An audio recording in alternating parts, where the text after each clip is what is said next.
comenzamos nuestra clase del 5 de junio, ¿cierto? Recuerdan que la primera parte de nuestra clase es de apreciación musical y un poco de historia de la música, como en paralelo, para que vayamos haciendo un plan mental de cómo fue el desarrollo de la música occidental, ¿cierto? Nosotros la semana pasada vimos los dos grandes compositores del fin del barroco, ¿cierto? Que eran Händel y Bach, ¿cierto? ¿Se acuerdan o no? Sí. Sí. ¿Sí? Ya, súper. Entonces, ahora corresponde ver, ellos representan el fin de una era, ¿cierto? El fin de la época barroca, que duró un siglo y medio, que no es menor, ¿cierto? Y durante ya la etapa tardía de Bach, se empezó a desarrollar otro estilo más acorde a la clase dominante, que es la burguesía. La burguesía, a diferencia de la aristocracia son aquellas personas que nacían con el poder, ¿ya?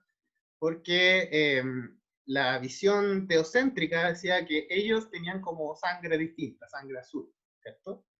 Entonces ellos eran distintos, diferentes, y por lo tanto Dios lo había puesto a manejar a las otras personas.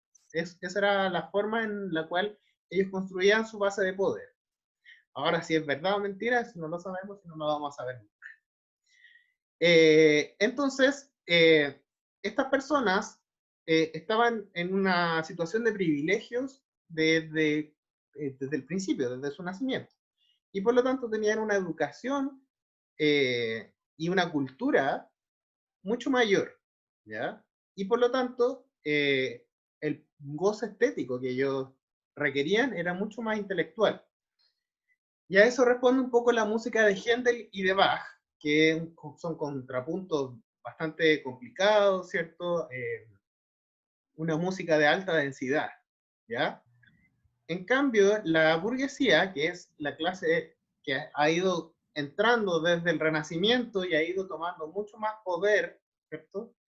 Que ya en el siglo XVIII ya establece su hegemonía en las ciudades. Esta es una clase con mucho menos preparación intelectual y cultural, pero ahora tienen la plata porque son comerciantes, ¿ya? Entonces, el arte se empieza a desarrollar ahora al alero de la burguesía, porque en el fondo son los que pueden pagar por el arte, ¿ya? Son los que pueden financiar el arte. Y por lo tanto, la música y los compositores tienen que tomar una visión mucho más simplista de la música, que no quiere decir que es una música más sencilla, ojo, sino que suena mucho más fácil de entender, ¿ya? Y eso a través de la melodía acompañada. La melodía acompañada es algo fácil de entender porque es como inherente de nosotros, ¿cierto? En cambio, un contrapunto a cuatro voces en una fuga es difícil de entender, hay que tener cierta preparación, ¿ya? Entonces, durante este periodo que se llama preclásico, o sea que se empieza a gestar el periodo clásico, se empieza a desarrollar este estilo que se llama estilo galante, ¿ya? Hay varios representantes, entre ellos los hijos de Bach. Los hijos de Bach ya no componían el estilo de Bach, ahora componían en este estilo galante, ¿ya? Y también hay otros compositores como Stamitz, que desarrollan una escuela en el cual se crea las dinámicas como el crescendo y el diminuendo, ¿ya? Hasta ahora las orquestas no conocían el crescendo y el diminuendo, solo dinámicas súbitas como el piano y el forte, ¿ok? Entonces, esto es algo muy importante. Una orquesta, que es la orquesta de Mannheim, crea los crescendos y los diminuendos. Y por lo tanto, esto se queda para siempre en la técnica orquestal. ¿Okay? Nosotros ahora lo estudiamos para que vean el impacto. Entonces, vamos a escuchar una obra de Stamitz, que es el concierto para viola.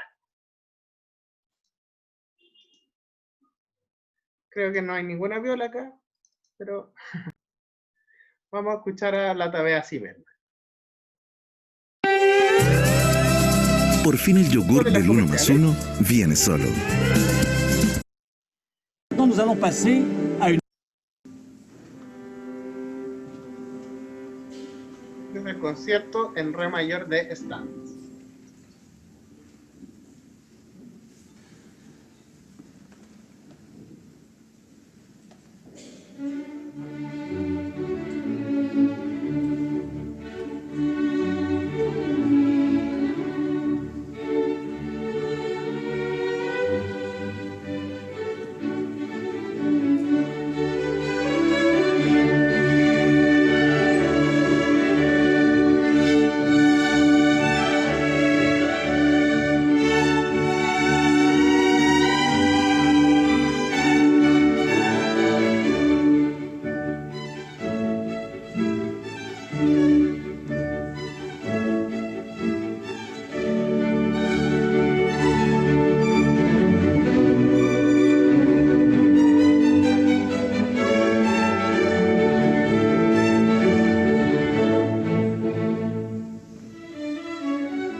Ya, ¿se dan cuenta que tiene como olor a clásico? ¿Ya? Es diferente ya a la música de Bach, ¿cierto? Entonces vamos a continuar y vamos a escuchar otro compositor preclásico, que es Gluck. ¿Ya? Vamos a escuchar la danza de los espíritus bienaventurados.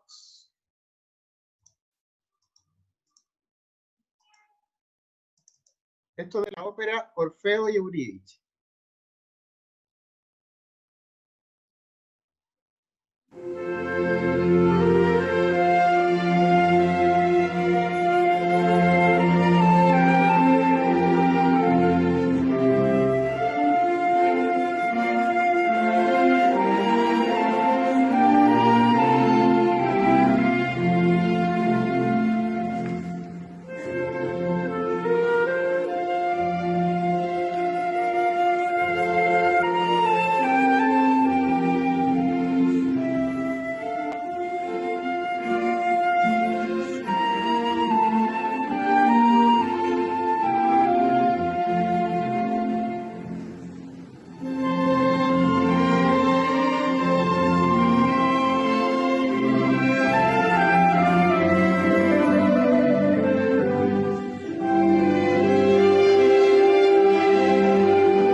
una obra de Gluck. De esta misma ópera, ¿cierto?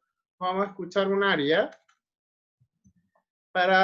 originalmente para contratenor, ¿ya?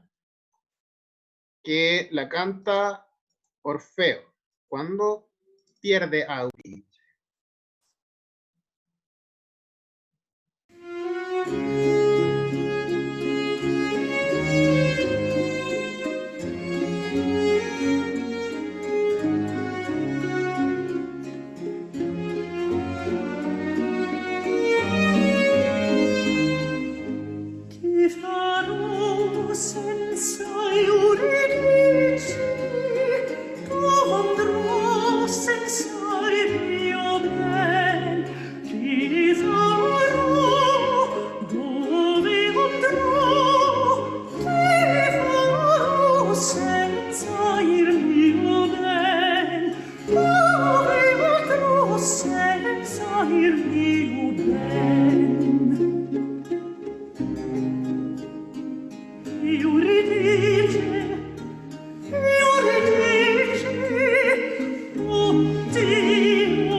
Ok.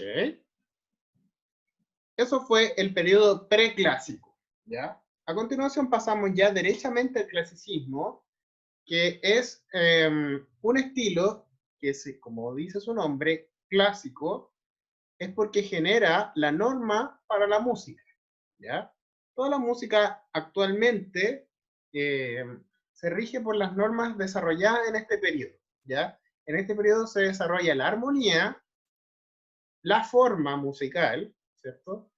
Y muchas de las agrupaciones más comunes de la música docta. Por ejemplo, la forma sonata, la agrupación sonata, ¿cierto? La agrupación orquesta sinfónica con las sinfonías, ¿cierto? La agrupación cuarteto de cuerdas, ¿ya? Que es muy importante también dentro de la música de cámara. Incluso la agrupación quinteto de viento, me atrevo a decir que también se estableció en este periodo. ¿Ok? Entonces vamos a hablar básicamente en el periodo clásico de tres grandes compositores. Uno es el origen, otro es el clímax y otro es el ocaso de este estilo. ¿Ya? El origen es Haydn, el clímax es Mozart y el ocaso es Beethoven. ¿Cierto? ¿Ok? Estos son los tres compositores más representativos de este estilo clásico, aunque hay varios más, Boccherini, Cimarosa, hay varios compositores, Clementi también. ¿Cómo se llama este compositor que decían que había matado a Mozart en la película Amadeus?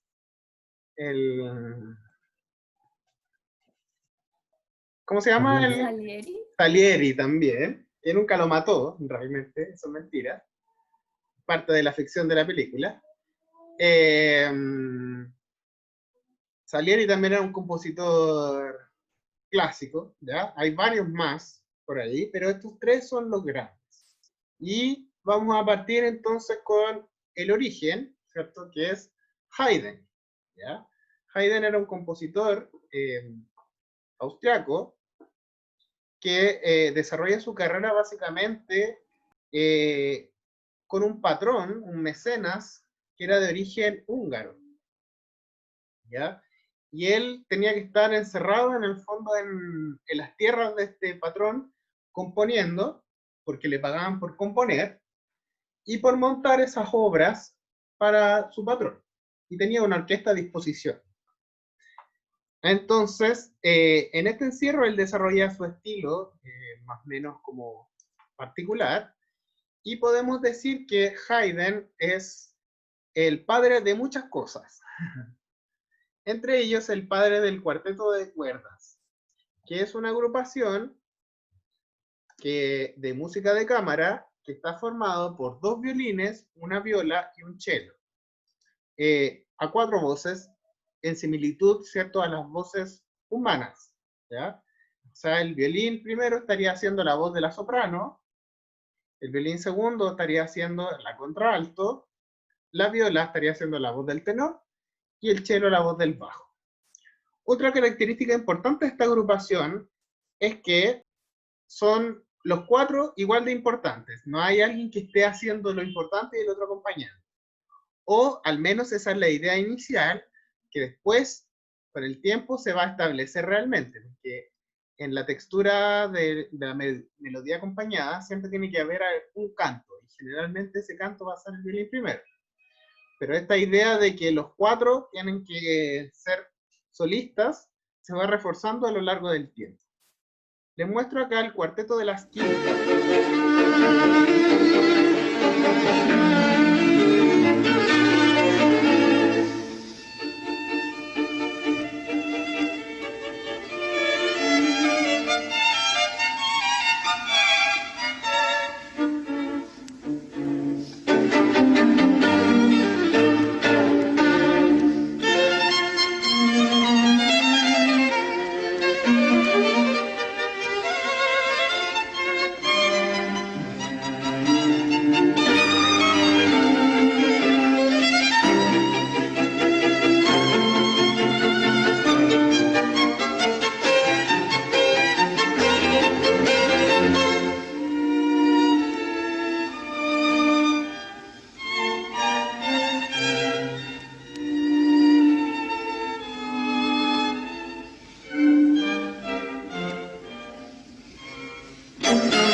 Ok, ese fue el cuarteto de las quintas, ¿ya? Tiene un catálogo de cuartetos de cuerda bastante amplio, Haydn, y yo soy un convencido que al menos unos 4 o 5 de esos cuartetos son obligatorios para una agrupación que quiera tomar la música de cámara con seriedad.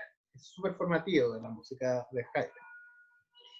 A su vez, Haydn también tiene conciertos, ¿ya? Vamos a escuchar de Haydn un concierto que es bastante importante, que es un concierto para cello en do mayor.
sería el concierto en do mayor para cello. Y ahora vamos a escuchar otro concierto que es el número 2 en re mayor. Este concierto dicen que es mucho más difícil para nivel de título.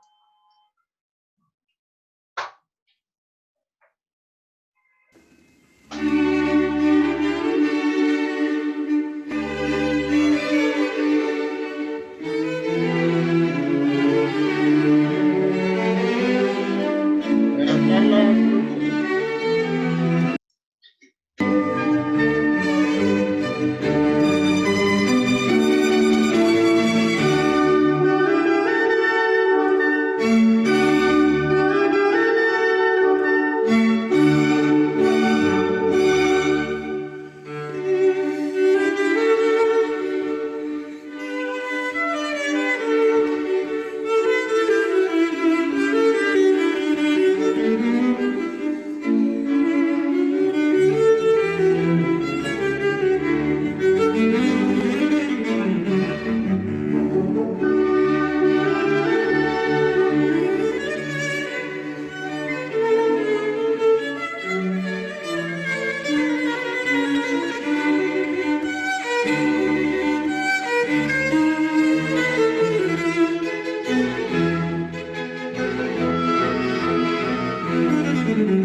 Ok, ese fue el concierto para cello número 2 de Haydn.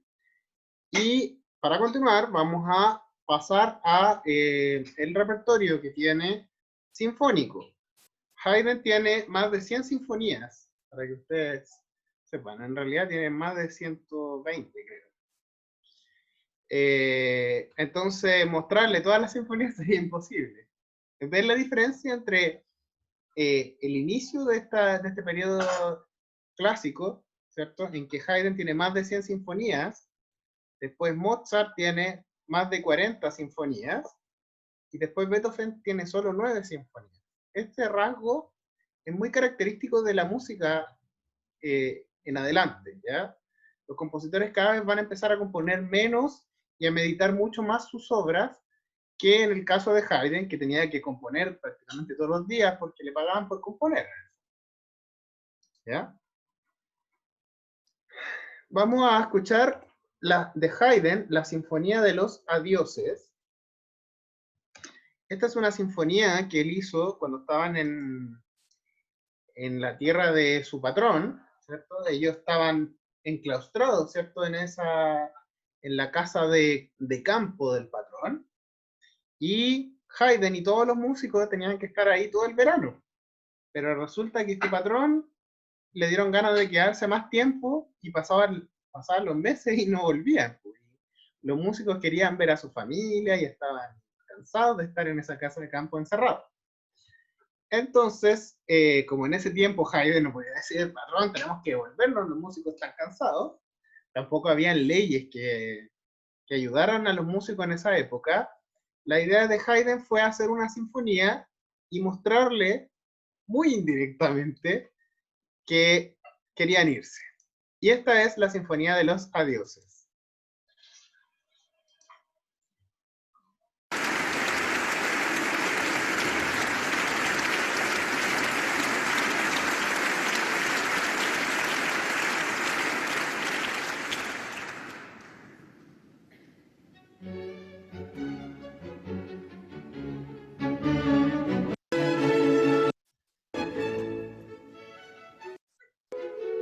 Voy a adelantar un poco.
¿Se dieron cuenta que era un mensaje muy sutil? No sé si yo tengo poca cultura o no sé, pero yo no sé como de estar chato. ¿Qué? ¿Cómo? No sé si es mi cultura de audición, pero yo caché el mensaje en sí en la pieza. O sea, entiendo lo que quería transmitir, pero no lo percibo. No percibiste lo que querían transmitir. ¿Eso? Sí, sí, eso. Ah, porque tienes que pensar que estás hablando con un conde que te paga tu sueldo y te tiene en su casa de campo desde diciembre hasta marzo y se quedó abril y mayo y tú querías ir puro ver a tu familia. Tú podías ir en ese tiempo decirle, conde, me voy a mi casa. O sea, es que entiendo muy bien por qué la hizo. Lo que no entiendo es cuando la estaba escuchando, volver a interpretar ese mensaje. ¿Cachai? Como que escuchaba Ah, una pieza bonita, pero no escuchaba que el mensaje en sí en la pieza. sí, no, eso es una Y no sé forma, si es soy yo. como el guiño a lo que fue en el fondo. Eso es. Además que por algo se llama la Sinfonía de los Adioses. ¿Cachai? Entonces cuando se Sí, interpreta, pero es que está el título, la historia, tengo todo, pero cuando la escucho digo, bueno, una pieza bonita, y ahí quedó. porque tú tienes que hablar, tienes que pensar, Gabriel, que esto no es música incidental, todavía de hecho no existe la música incidental, ¿ya? Lo que tú conoces como música funcional para determinadas acciones es todo lo contrario de lo que pasa en este periodo. En este periodo es donde se desarrolla la música pura, la música por sí misma, la música que no tiene que tener un sentido, sino que tienen sentido en sí mismas. ¿Y cuál es el sentido de eso? Que desarrolla su plenitud y su lenguaje a cabalidad en este periodo. Y después de que desarrolla ese periodo, son los románticos los que dicen, ya tenemos todo el lenguaje de la música, ya sabemos todo, ¿qué hacemos ahora? Y ahí empiezan a ocuparla en forma funcional. ¿Cachai? Ay, ¿Me entiendes? Entonces, lo que tú conoces como sí. música funcional es el desarrollo de un siglo después de lo que estás escuchando. Pero esa música funcional no sería posible si no se hubiera desarrollado la música pura. ¿Ok? O sea, hay que tener un conocimiento previo para poder renovar y inventar. Exacto. O sea, que la música antes no había alcanzado su estado de plenitud porque todavía no tenía un lenguaje propio, totalmente establecido, ¿ya? Y en el periodo clásico es cuando se establece, pues se establece la armonía, se establecen las formas, se establece la simetría, las agrupaciones, y a través de todo ese establecimiento de cosas, es que tú puedes después buscarle nuevas funcionalidades a lo que ya tienes. ¿Cachai? ¿Ok? Y otra duda, cuando se habla de música sinfónica, ¿cómo ¿Perdón? se presenta una orquesta sinfónica? O sea, tiene que tener cierto instrumento, o el tipo de música que se... Sí, cuando hablamos de orquesta sinfónica ya hablamos de orquesta completa. En este caso nosotros estamos hablando de orquesta clásica todavía, ¿ya? La orquesta clásica es una orquesta de cuerdas con algunos vientos, que lo decide en el Ya, fondo el compositor. Son los compositores que dicen, esta sinfonía quiero con flauta, y el otro dice, no, no quiero con flauta. Todavía es como libre, ¿ya? ya. Ok, vamos a seguir con Haydn y vamos a escuchar otra sinfonía. Vamos a escuchar la sinfonía Londres. London.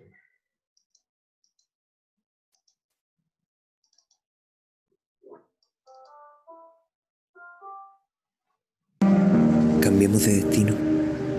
En Didi te invitamos a volver a casa.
Okay, esa fue la sinfonía número 104, también denominada Londres, ¿ya? Cabe destacar que Haydn viajó varias oportunidades a Inglaterra, y por eso que su música era bien reconocida allá en Inglaterra, ¿ya? Para terminar, solo destacar que la actividad o la música vocal no se destacó tanto. En la ópera, por ejemplo, tiene más o menos como un poco menos de 10 óperas en las cuales no hay ninguna que destacar demasiado. Sí se destaca en un oratorio que se llama el Oratorio de la Creación. En este Oratorio de la Creación, Haydn intenta relatar musicalmente, bueno, a través de un texto también, la creación según la tradición judeo-cristiana. Vamos a escuchar acá fragmentos de la creación de Haydn.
Chuta que se demora.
Ya, voy a adelantarlo un poco.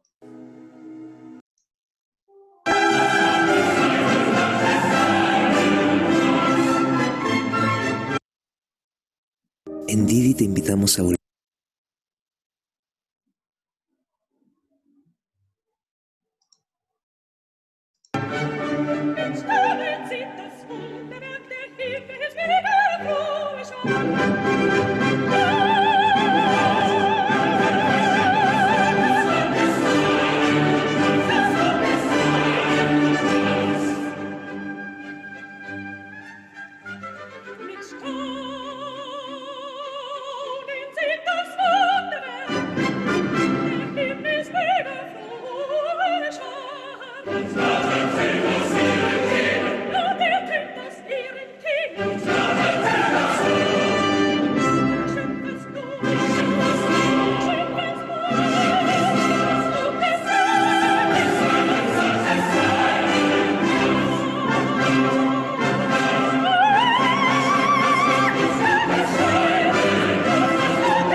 Gott sprach.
Ok.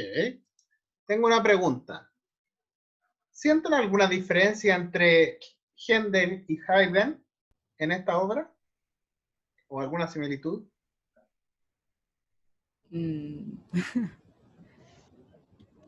Creo, no sé. No tengo muchas diferencias claras, pero me gusta más Haydn. Ya. Pero ¿se fijaron que la música de Haydn que les mostré antes era un poco distinta a esta obra? Esta tiene como más olor a pasado que a presente, ¿cierto? Eso es porque la música sacra es mucho más conservadora siempre. Entonces, este lenguaje está muy a la usanza de la música de Händel. Yo escucho este oratorio y escucho como un poquito a la sonoridad del Mesías, ¿o no? Sí, tiene- habla de Jesús.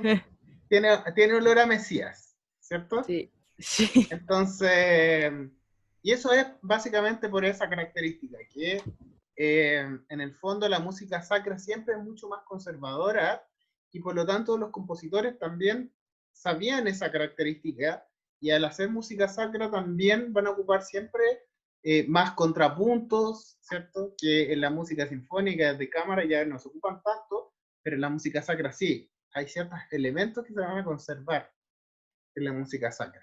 ¿Ok? Bueno, eso fue un poco de Haydn. Ya, la próxima clase vamos a ver la clase completamente de Mozart. ¿Ya? Y así la subsiguiente vamos a verla completamente de Beethoven. ¿Ok? A pesar de dedicar toda una hora a esos compositores, creo que vamos a quedar corto igual. No los vamos a conocer a cabalidad, porque su obra es inmensa y también muy diversa. ¿Ok? ¿Por qué, o sea, por qué puso a ellos tres como por etapa? O sea, Haydn, Mozart y Beethoven. No entendí. ¿Por qué Haydn está como primero de esta etapa? Es por orden cronológico, ¿no? Porque, o sea, no sé si Haydn, pero Mozart viene antes que Beethoven en composición. Claro. Pero guiado la composición a eso. ¿Eso es? Es que Haydn es más viejo que Mozart y Mozart es más viejo que Beethoven. Es solo eso. Y bueno, Haydn fue influyente en la composición de Mozart, fueron amigos ellos, y Mozart lo admiraba, de hecho tiene una serie de cuartetos de cuerda que se los dedicó a Haydn, ¿ya? Y Haydn fue maestro de Beethoven cuando él era chico. Así que tenemos una relación directa de Haydn, ¿cierto? Con estos dos grandes genios, en el fondo, no es aleatorio. Ah, ya. ¿Ya? Igual Mozart y Beethoven empezaron chiquitos ¿Qué cosa? a generar boom. Ah, Mozart y Beethoven empezaron chicos a generar boom como en los... O sea, he visto que Mozart era como chiquitito y era prodigio y componía varias cosas. Y sí. vendía. Ahora, ojo, una cosa es ser prodigio tocando y otra cosa es ser prodigio componiendo, ¿ya? Y esa característica de ser prodigio tocando y componiendo es solo una característica de Mozart, ¿ya? Beethoven no compuso chico, ¿ya? Beethoven empezó a componer más grande. Ah, ya. Por si acaso. Haydn también, ¿ya? No es una característica común, es algo particularmente de Mozart que empezó a componer de chico. Y hay algunas teorías que dicen que el papá le componía y le ponía nombre del hijo. Eso también es una discusión. Como así. Yo personalmente creo que es muy difícil que un niño de 7 años componga una sinfonía. Pero puede pasar. O sea, no sé. Pero confía que se puede. O sea, sí, yo creo que Hay una siempre... película japonesa donde En Mozart. Mozart jugaba finales. Bueno, eso lo vamos a discutir en la próxima clase de apreciación musical, que vamos a dedicarnos completamente al repertorio de Mozart, donde vamos a ver todas sus facetas, porque a diferencia de Haydn, que él creó ciertas agrupaciones, ¿cierto? Como el cuarteto de cuerdas, como la sinfonía también la creó Haydn, no se destacó en la ópera y tiene este trabajo sacro, que es como de los más importantes, ¿ya? Pero en cambio Mozart va a trabajar en todos los géneros de su época y en todas va a tener alguna obra maestra, ¿ya? Así que eso. Ya, entonces dejamos hasta acá la clase de historia de la música, ¿cierto? Y de análisis musical, ¿cierto? O sea, de análisis musical, de formación general musical.